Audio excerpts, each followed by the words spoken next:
오늘 하나님께서 저희들에게 주신 말씀은 하나님처럼 살게 하려 함이라는 설교 제목으로요, 베드로전서 4장 1절서부터 6절까지 말씀이 되겠습니다.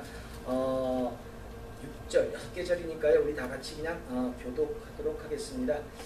제가 먼저 읽고요, 마지막 6절은 우리 다 같이 읽도록 하겠습니다. 제가 먼저 읽겠습니다. 그리스도께서 이미 육체의 고난을 받으셨으니 너희도 같은 마음으로 갑옷을 삼으라. 이는 육체의 고난을 받은 자가 죄를 그쳤음이니 그러므로는 다시 사람의 능력을 쫓지 않고 오직 하나님의 뜻을 쫓아 육체의 남은 때를 살게 하려 합니다. 너희가 음란과 정욕과 술취함과 방탕과 연락과 무법한 우상 숭배를 하여 이방인의 뜻을 쫓아 행한 것이 지나간 때가 족하도다. 그러므로 너희가 저희와 함께 그런 극한 방탕에 빠진 것을 저희가 이상히 여겨 비방하나 저희가 산자와 죽은 자를 심판하기를 예비하신 자에게 직고하리라. 다같이 이를 위하여 죽은 자들에게도 복음이 전파되었으니 이는 육체로는 사람처럼 심판을 받으나 영으로는 하나님처럼 살게 하려 함이니라. 아멘. 자, 우리 다같이 주인분들 보시고요, 반갑게 인사 나눕니다. 예수님의 이름으로 사랑합니다. 잘 나오셨습니다. 예수님입니다. 잘 나오셨습니다. 자, 일주일의 삶이 평안하셨습니까? 아멘. 평안하시기 바랍니다. 항상 평안하심으로 삶에서 어떤 고난이 다가온다 할지라도 승리하시기 바랍니다. 욥기 3장 26절 말씀을 보시면요, 욥이 고난을 당하면서 욥이 고난 가운데서 이런 고백을 합니다. 평강도 없고 안원도 없고 안식도 없고 고난만 임하였구나. 그렇죠? 그냥 그 고난 가운데 아무것도 없죠. 너무 평강도 없죠. 어디 마음이 불안하죠. 안원도 없고 안식도 없고 고난만 임하였구나. 그렇죠? 그런데 욥이 자신에게 임한 이 고난의 근거를, 원인을 나름대로 정확하게 파악하고 있었다는 겁니다. 거꾸로 이제 욥기 3장 25절 말씀을 보시면요, 나의 두려워하는 그것이 내게 임하고 나의 무서워하는 그것이 내 몸에 미쳤구나. 아멘. 문제는요, 내가 두려워하고 걱정하고 근심하고 무서워하는 것을 통해서 사단은 움직인다는 거죠. 또 그것을 통해서 그런 염려와 근심 속에서 고난은 다가온다는 거죠. 저와 여러분들이요, 예수님을 믿겠다고 결단하고 이 자리에서 예배들을 드리는 지체들이라고 한다면, 그 지체들이 맞는다고 한다면 과연 무엇부터 해야 되겠습니까? 어떤 삶의 모습이어야 하겠습니까? 이것을 정확하게 지침을 주시고 있는 말씀이 베드로전서 5장 7절 말씀입니다. 이 말씀을 통해서 삶에서 지켜나가야 한다는 거죠. 이 말씀부터 삶에서 우리가 지켜나가야 한다는 거죠. 뭐죠? 너희 염려를 다 주께 맡겨버리라. 이는 저가 너희를 권고하십니다. 아멘. 성도의 모든 염려는요, 예수님께 맡기는 겁니다. 그렇죠? 그렇게 살아야 성도는 평안을 얻을 수 있다고 하는 거예요. 또 예수님은요, 권고하신다는 게 뭐예요? 우리를 돌봐주시고 있다는 거죠. 우리를 돌봐주시는 예수님이 계시는데 우리가 무슨 걱정을 한답시고, 무슨 염려를 한답시고, 그 모든 문제들이 우리가 어떻게 해결되나요? 우리가 무엇을 통해서 해결할 수 있나요? 없습니다. 예수님이 이 모든 것을 돌봐주시고 해결해 주셔야지만 우리들의 삶에서 근심과 걱정이 떠나게끔 되어 있거든요. 그렇기 때문에 우리는 항상 이 말씀 가운데 붙잡고 사는 거예요. 모든 염려를 맡기는 겁니다. 그래서 오늘도 내일도 말씀하십니다. 뭐라고 말씀하세요? 마태복음 11장 28절에서 수고하고 무거운 짐진 자들아 다 내게로 오라. 내가 너희를 쉬게 하리라. 아멘. 성도는 이렇게 살아가는 겁니다. 모든 것을 예수님께 다 맡기고 살아가는 겁니다. 이런 말씀을 통해서 자신의 삶을 한번 돌아보시고요, 기필코 평안하시기를, 그래서 성도로서의 간구하는 소원에 응답받으시기를 예수님 이름으로 축원합니다. 아멘. 자, 오늘 말씀을 통해서 베드로 사도가요, 강조하는 가장 중요한 핵심 주제는 더 이상 이 과거의 삶에 연연하지 말라고 말씀하시고 있습니다. 그 첫 번째 이유는 육체의 고난만 길어질 뿐이라는 거죠. 과거의 삶을 연연하면 여러분들은 육체의 고난만 늘어지게끔 되어 있어요. 길어지게끔 되어 있어요. 두 번째 이유로는요, 사람의 정욕을 쫓는 이 과거의 삶, 옛 구습을 쫓는 이 과거의 삶을 그치지 못하게 되면요, 그만큼 심판날에 정죄받아야 할 것만 많아진다는 거예요. 이런 말씀들이 여러분들의 생각을 바꾸는 계기가 되었으면 합니다. 여러분들이 생각이 바뀌면요, 행동이 바뀝니다. 행동이 바뀌면요, 다시 말해서 성도가 말씀을 지켜 행하는 삶을 살게 되면요, 삶에서 형통이 이루어지도록 되어 있어요. 그게 이렇게 성경에 디자인되어 있는 이야기예요. 이런 축복된 삶을 살라고 하나님께서는 그냥 우리에게 축복을 주시려고 너무너무 안타까운 마음으로 우리들을 지금 부르시고, 그러고 난 다음에 이렇게 말씀을 듣게 하시는 겁니다. 여러분들을 축복하게 하시기 위해서. 우선 오늘 본문 1절 말씀을 보시면, 그리스도께서 이미 육체의 고난을 받으셨으니 너희도 같은 마음으로 갑옷을 삼으라, 이렇게 이야기합니다. 예수님께서요, 십자가 위에서 당하신 그 육체의 고난을 통해서 우리는 나음을 얻었고 회복의 은혜를 얻게 되었습니다. 예수님이 십자가에 그 대속해 주신 그 은혜 가운데 우리가 죄 사함을 받았다는 거죠. 네. 예수님의 십자가는 뭡니까? 예수님의 십자가는 섬김이고 배려이고 헌신이고 나눔이고 사랑입니다. 예수님이 평상시 삶의 모습, 그 모습 그대로를 간직하시고 십자가에 못 박히신 거예요. 예수님의 삶의 현장에서 어땠어요? 제자들을 섬겼잖아요. 많은 백성들을 섬겼잖아요. 그렇죠? 예, 그 마음으로 또 많은 백성들에 대한 그 많은 말씀을 듣고 모인 그 많은 백성들이 배가 고파할까봐 그 모든 것을 배려해가지고 나누셨잖아요. 헌신하셨잖아요. 사랑하셨잖아요. 그런 마음속에 응집되어 있는 결과가 십자가에서 못 박혀 돌아가심으로 우리들이 나음을 얻고 회복을 얻게끔 되었다는 겁니다. 이런 정성된 삶의 모습으로 예수님은 담대하게 십자가 위에서 못이 박혀 돌아가셨어요. 베드로 사도는 그래서 너희도 같은 마음으로 갑옷을 삼으라. 네. 결국 저와 여러분들에게도 섬김의 자세로, 배려의 마음으로, 헌신하고 나누고 사랑함으로 갑옷을 삼으라. 이 세상을 이기라는 권면의 말씀이 되는 거예요. 네. 우리는 누구보다도 이 세상에서 잘 살고 싶어요. 그 어떤 내 주변에 있는 친구 뭐 다 필요 없어. 내가 제일 잘 살고 싶어요. 그럼에도 불구하고 하나님의 방법은 뭐죠? 세상의 방법은 어떤 거예요? 그 친구가 못되게끔 하다못해 고사라도 지내는 그 방법을 쓸란지는 모르겠지만, 하나님의 방법은 뭐예요? 나누라는 거예요. 섬기라는 거예요. 왜? 그들을 사랑해 주므로 왜? 네가 올라설 수 있다는 거예요. 낮은 자가, 네가 높은 자가 되려느냐? 네가 낮은 자가 되어야 될 것이다 라고 성경에 기록이 되어 있다는 거죠. 하나님의 방법과 세상의 방법은 틀린 거예요. 이런 걸 잘 이해를 하셔야 된다는 거죠. 이게 갑옷이에요. 네. 이런 걸 갑옷을 사면서 세상을 이기라는 거예요. 이런 것들을 예수님은 이렇게 표현하셨어요. 마태복음 11장 29절에서 나의 마음이 온유하고, 나는 마음이 온유하고 겸손하니 나의 멍에를 메고 내게 배우라. 그러면 너희 마음이 쉼을 얻으리니. 아멘. 예수님은요, 나의 멍에를 메고 나에게 배우라, 이렇게 말씀하십니다. 결국 이 멍에는 뭔가 짐이 아니에요. 예수님의 삶의 방법, 섬김과 배려와 헌신과 나눔과 사랑을 통해서 살아내라고 하시는 겁니다. 네. 그런데 이어지는 이 마지막 말씀이, 이는 육체의 고난을 받은 자가 죄를 그쳤음이라고 하세요. 오늘 본문 1절의 마지막 부분. 그렇죠. 지금 하나님의 방법, 예수님의 삶의 모습으로 이 세상을 이기라 그러면서, 이는 육체의 고난을 받은 자가 죄를 그쳤음이니. 자, 육체의 고난을 받으면 제가 지금 그친대요. 이게 뭔가 좀 말씀이 확 다가오지 않으십니까? 그리스도의 고난에 동참한 사람들이 각자에게 당면한 고난을 통해서 더 이상 죄를 짓지 않는다는 거 아니겠어요? 그런 거 아닙니까? 이 말씀을 시편 119편 67절의 말씀에서도 이렇게 얘기를 해요.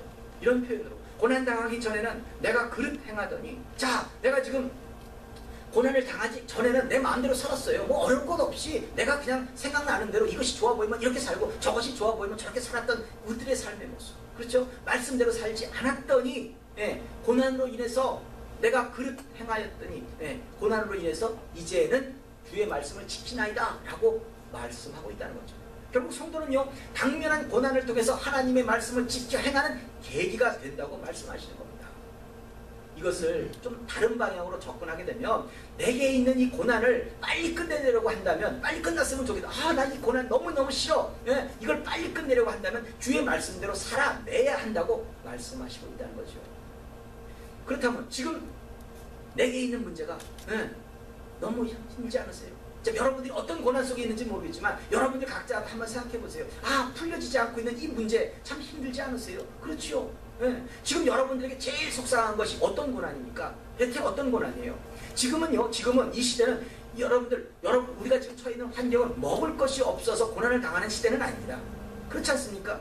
열심히 일만 하면 그냥 먹는 데 문제가 없는 세상을 살고 있어요. 지금 이 시대는요, 상전의 억압을 통해서 고통을 받거나 고난을 받는 그런 때가 아니에요. 옛날 시대는 뭐 양반도 있고 상놈도 있고 뭐 그런 신분의 차이가 있어서 많은 고난도 받을 수 있었어요. 하지만 지금은 그런 때가 아니에요. 그러나 어떤 것인지 모르지만 우리들에게 지금 여러분들의 삶의 모습에서 속상하게 만들고 말씀을 더 이상 지켜나가지 못하도록 하는 모든 것이 고난이에요. 그것이요, 누구의 인간은 건강의 문제일 수도 있고요, 누구의 인간은 물질의 문제일 수도 있고요, 관계의 문제도 있을 수 있다는 거죠. 그런데 이런 것들이 회복되기 위해서는 이제 주의 말씀을 지키나이다 라는 삶의 모습으로 변화를 갖지 않게 되면 다른 길이 없다는 겁니다. 왜 그래요? 여러분들 왜 그런다고 생각하세요? 간단한 이유는 하나님이 여러분들을 사랑하시기 때문에 놓지를 못하시기 때문에 그런 거예요. 여러분들 너무나 사랑하시기 때문에 하나님은 여러분들을 놓을 수가 없어요. 일단 예수님을 믿었다면 하나님의 방법으로 승부를 보라고 하시는 것이 이 성경에 기록된 내용이라는 거죠. 그렇기 전에는 절대 놓아주지 않으시는 게 하나님이시라는 거죠. 그 이유는 오늘 본문 2절에서 다시 사람의 정욕을 쫓지 않고, 과거의 구습, 옛날에 내 생각, 내 방법, 사람의 그 정욕으로 쫓았던 그 삶의 모습, 이걸 다 버리고 뭐예요? 오직 하나님의 뜻을 쫓아, 하나님의 그 계획하심을 쫓아 육체의 남은 때를 살게 하려 함이니라. 우리가 지금 남은 삶이 각자 다 틀립니다. 하지만 그 전에는 어떻게 살았는지 몰라도 하나님의 그 말씀 가운데 살아내라고 육체의 남은 때를 살게 하려 하신 거라는 거죠. 하나님의 말씀 가운데 살아나가는 것이 나쁜 거예요? 섬기고 도와주고 나눠주고 사랑해주고 나쁜 건가요? 이거보다 더 좋은 게 어디 있어요? 그러나 하나님은 그것을 통해서도 일하시겠다고 하는데 왜 안 하냐는 거죠. 그럼에도요, 이런 것들을 성도가 받아들이지 않게 되면 여러분들에게 다가오는 그 고난의 강도는 점점 강해질 뿐이에요. 여러분들을 사랑하시니까 점점 더 강하게 고난을 주셔서 여러분들이 하루속히 빨리 하나님의 말씀 가운데 돌아오라고 그렇게 하나님은 하실 수밖에 없는 거죠.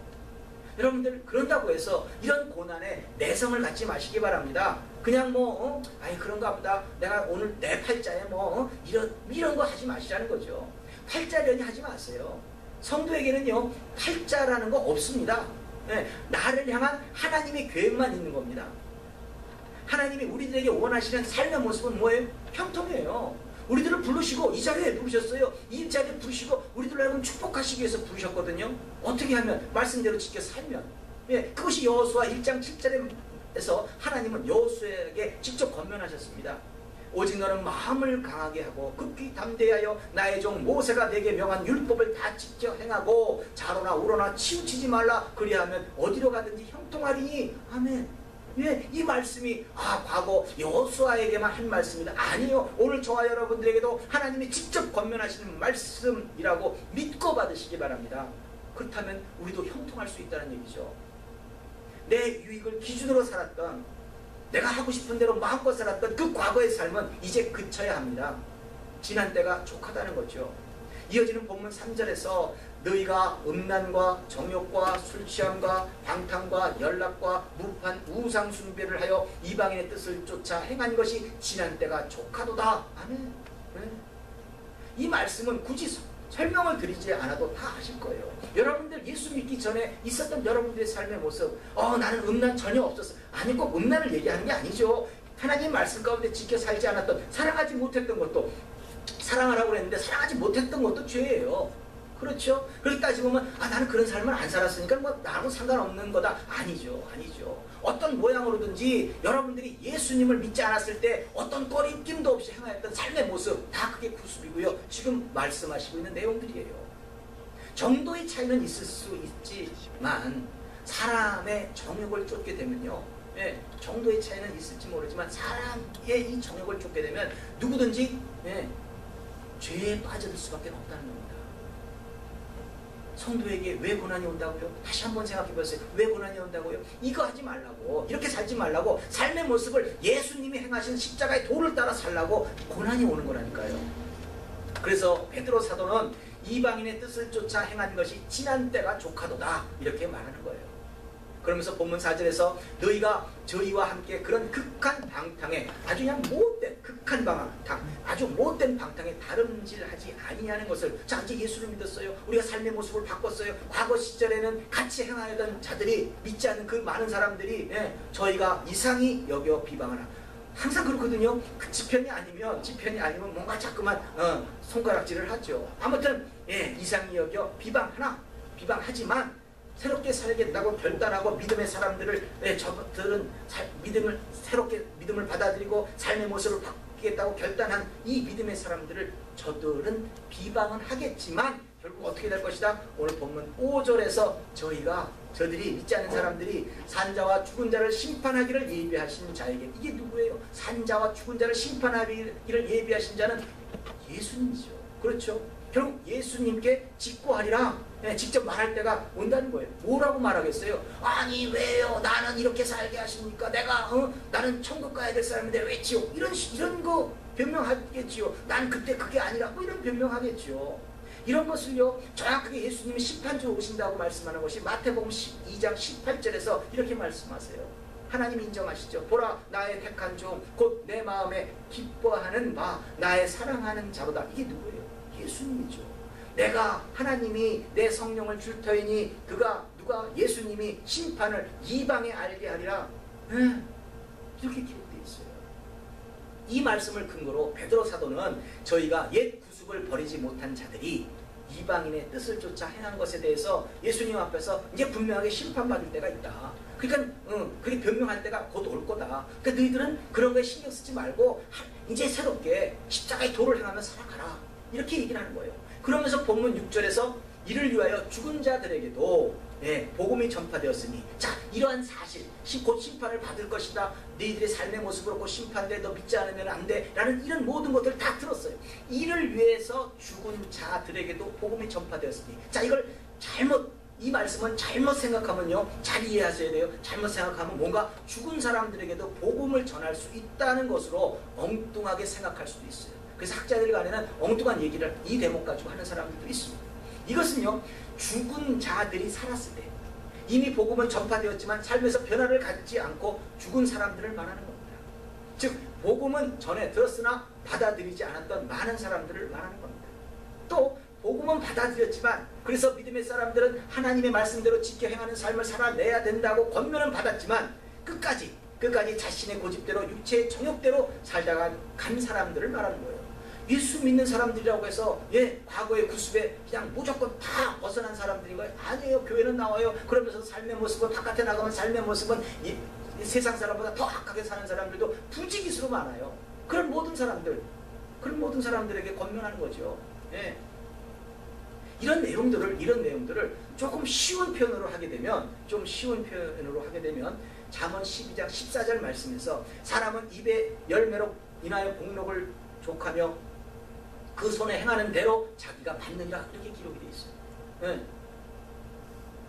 이것은요, 누구든지 간에 벗어날 수 없는 인생의 진리입니다. 내가 무슨 말을 하는가로 내 인생은 그렇게 되게끔 되어 있어요. 내가 가진 문제는요, 하나님이 해결해 주신다는 믿음으로 외치게 되면 해결받을 수 있게 됩니다. 건강의 문제를 가진 사람이 이제는 뭐 살 만큼 살았는데 하게 되면 거기까지예요. 더 이상 진척이 안 나는 거예요.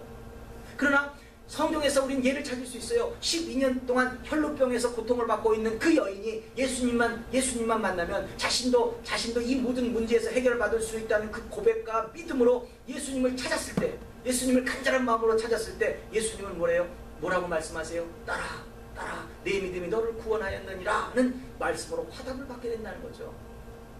인생은요, 무슨 말을 하든지 무슨 행동을 하든지 그에 따른 심판이 있다는 거예요. 믿음의 사람이거나 믿지 않는 사람들에게나 똑같아요. 그렇게 하고 나서 그 삶의 모습으로 각기 다른 결과로 육체로는 사람처럼 심판을 받으나 영으로는 하나님처럼 살게 하려 합니다. 그것 속에서 하나님과 더불어 살아가야 될 영생을 얻을 사람들이 있는 거고요. 그 심판의 결과로 각기 다르게 나타난다는 거죠. 누차 이야기합니다만 지금 내가 하는 삶의 모습으로 미래를 열어나가는 거예요. 하나님이 백성이든지 아니든지에 따라 다른 결과가 나오는 것이고요. 또 믿었으면 말씀대로 지켜 행하는 사람의 삶과 지키지 않는 사람들의 삶이 분명히 다른 거죠. 이게 같을 수는 없지 않습니까? 그러면 이 삶의 모습을 통해서 여러분들은 그 결과를 누리게 야고보는요. 야고보서 1장 14절에서 오직 각 사람이 시험을 받는 것은, 자 지금 설명을 해주고 있어요. 고난을 받는 것, 시험 받는 것, 고난 받는 것은, 오직 각 사람이 시험을 받는 것은 자기 욕심에 끌려 미혹됨이니, 자기 욕심 때문에 이런 고난도 받고 이런 욕심을 가진 사람은 또 저런 고난을 통해서 지금 모두게 고난이 임한다는 거예요. 즉 자기 욕심 때문에 구수, 옛날의 습관, 옛날의 삶의 모습을 버리지 못해서 당하는 것이라고 하는 거죠. 왜요? 왜 그러신가요? 왜 그렇게 되는 건가요? 하나님은 하나님이 택한 백성을 사랑하시기 때문에 말씀대로 새롭게 살지 못하는 영혼을 살리시려고 각기 다른 고난을 통해서 말씀을 지켜 행하라고 시험과 시련과 고통이 다가오는 겁니다. 이 진리의 말씀을 들었다면 바꾸셔야죠. 바꿔야 합니다. 예, 바꿔야 하지 않겠습니까? 그렇죠. 그래야 고난이 끝이 나지 않겠습니까? 우리는요, 성경을 통해서 많은 믿음의 선조들이 연단을 받고 삶의 모습을 하나님이 쓰시기에 합당한 도구로 변화받은 사실들을 다 알고 있습니다. 특히나 이 출애굽의 지도자 모세는요, 40년을 이방인들과 더불어 애굽의 그 궁정에 있었잖아요. 그 왕궁에 있었잖아요. 그 이방인과 더불어 사람의 정욕을 쫓아 살다가 그 사람들의 뜻에 따라 같이 어울리며 살았지 않습니까? 그렇게 살다가 또한 자신의 뜻대로 사람을 죽이죠. 그러고 난 다음에 광야로 도망을 갑니다. 거기에서 다시 광야에서 다시 40년 동안 고난과 연단과 시련을 통해서 모세가 변화를 가져요. 사람을 때려 죽일 정도의 그 혈기가 있던 그 사람에게서, 만약에 그 사람에게서 당시 모세에게 말입니다, 군대만 주어졌다고 한다면, 군대가 딱 있었다면 아마 그 혈기로 애굽을 향해서 공격을 했을 만한 그 사람 아니겠어요? 그런 사람이죠. 그런 사람이 40년 후 때가 이름에, 하나님의 때가 이름에 하나님이 쓰시겠다고 떨기 나무가로 부르셨음에도 불구하고 이 사람은 못하겠다고 합니다. 못하겠다고 해요. 엄청나게 변한 겁니다. 변해도 너무 많이 변했죠. 제가요, 모세에 대해서 제일 인상 깊게 간직한 말씀이 이 말씀입니다. 출애굽기 4장 13절에서 모세는 이렇게 말합니다. 모세가 가로되 주여 보낼 만한 자를 보내소서. 보낼 만한 사람 좀 보내요. 아니야. 이렇게 얘기되는 거거든요. 그렇죠? 이 말에 하나님이 얼마나 열이 받았는지 속상하죠. 이 말을 하기 전에는요, 이 말에 모세에게 확신을 주기 위해서, 능력을 주기 위해서 기사와 표적을 막 보여주셨어요. 막 그냥 지팡이가 막 그냥 막 뱀도 되고 막 그런 것도 되고, 근데 손 같은 것도 이렇게 놓다가 딱 빼니까 막 문둥병 걸린 손이 됐다가 집어넣으니까 다시 또 빼니까는 아무렇지도 않고, 이런 기사와 표적을 막 보여주면서 이제 내가 너를 출애굽을 시킬, 즉 말해서 이스라엘 백성들을 인도해낼 그 지도자로 삼겠다고 했는데 못해요. 보낼 만한 사람 보내세요. 이렇게 작아진 사람이에요. 그렇죠? 문제는요. 문제는 변해버렸다는 거예요. 근데 문제는 이렇게 변하기까지 얼마? 40년이 걸렸다는 거예요. 40년. 여러분들도 40년 동안 광야의 삶을 살아가시렵니까? 40년 동안 받게 되는 시련과 연단을 통해서 하나님이 쓰시는 도구로 바꾸시겠습니까? 세월이 아깝지 않습니까? 모세는요, 하나님이 원하시는 인생의 해답을 몰랐습니다. 그러나 우리는 성경을 통해서 배웠고 알고 있습니다. 하나님의 말씀 가운데 지켜 행하는 것이 나의 삶에서 빨리 완성되면 완성될수록 고난은 빨리 끝날 수 있다는 것을 우리는 알고 있습니다. 이것이 포인트입니다. 이것이 포인트예요. 여러분들 요셉의 경우를 한번 볼까요? 요셉의 경우를 보게 되면요, 요셉은 17세 나이에 꿈을 꿉니다. 그 꿈으로 인해서 고난이 시작됩니다. 모세의 고난은 사람을 때려 죽인 것으로 시작했지만 요셉의 고난은 하나님의 꿈을 꾸고서 시작되었던 겁니다. 아무튼 요셉은요, 13년 동안 12대장 보디발의 집에서 종살이를 하게 되고요, 그 다음에 애매하게 또 누명을 쓰고서 감옥에서 옥살이도 하게 됩니다. 그 연단의 13년 동안 요셉은 하나님을 놓지 않았습니다. 이게 포인트인 거죠. 성경의 말씀대로라면요, 창세기 39장 2절에서 여호와께서 요셉과 함께 하심으로 그가 형통한 자가 되어 그 주인 애굽 사람의 집에 있으니, 아멘.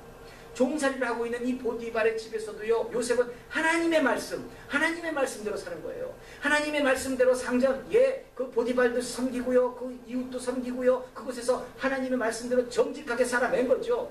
하나님과 함께 하셨다는 얘기가 여러분들 하나님이 졸졸졸 쫓아다닙니까? 아니죠. 내가 말씀 가운데 살게 되면 하나님과 함께 하시는 것 아니겠어요? 그렇게 살아내므로 그렇게 말씀대로 살았다는 거예요. 그러다 보니까 어떻게 됐다고? 형통했다는 거죠. 그래서 또한 애매하게 누명을 쓰고, 그리고 난 다음에 또 애매하게 누명을 썼어요. 하나님은 그런 거예요. 하나님이 테스트를 할 때는 아예 더 험한 곳에서 끝까지 하나님의 말씀을 지키나 안 지키나까지를 보세요. 그렇게 열심히 하나님을 섬기며 살았음에도 불구하고 애매하게 누명을 쓰고 그 다음에는 옥에 갇힙니다. 옥에 갇혔어도 요셉은 변함없이 하나님의 말씀대로 살아냈다는 겁니다.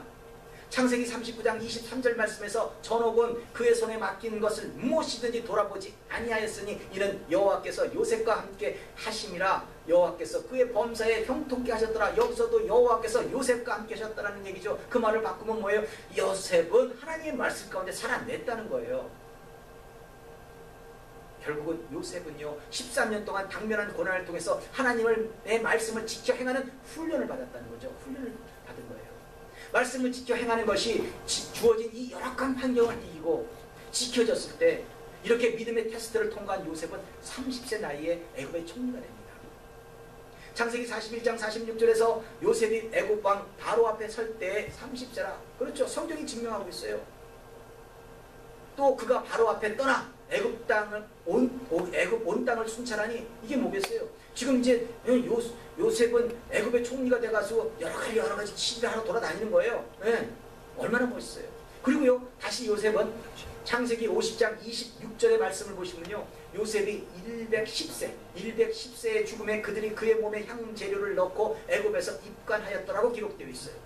그러면요 이 모든 것을 종합해서 보면 요셉은 뭐예요? 13년 동안 말씀을 지켜 행하는 믿음으로 연단을 받고 훈련을 받았어요. 하나님의 그 테스트를 통과했습니다. 그러고 난 다음에 30세 나이에 그 당시로는 천하를 호령하는 애굽의 총리가 됩니다. 그리고 110세 죽을 때까지 무려 몇 년? 무려 80년 동안 무엇 하나 꺼리낌 없이 하나님의 뜻을 펼치면서 살다가 하나님의 품으로 돌아갔다는 거죠. 이게 뭐예요? 살아선 형통.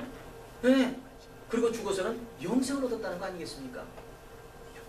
그렇다면 여러분들 여기서 한번 생각해 보셔야 될 부분이 모세처럼 40년 동안 광야에서 고난을 받다가 또 40년 동안 속썩이는 그 이스라엘 민족들 얼마나 말들을 안 들었어요 이것들이. 그쵸? 그 민족들을 이끌고 사막에서 온갖 시련을 당하고서는 젖과 꿀이 흐르는 바로 그 꿈의 땅, 그 가나안 땅은 밟아보지도 못하고 그냥 천국에 가시겠는지 아니면 요셉처럼 80년간이나 형통을 누리겠는지는 여러분들의 선택이라는 거죠.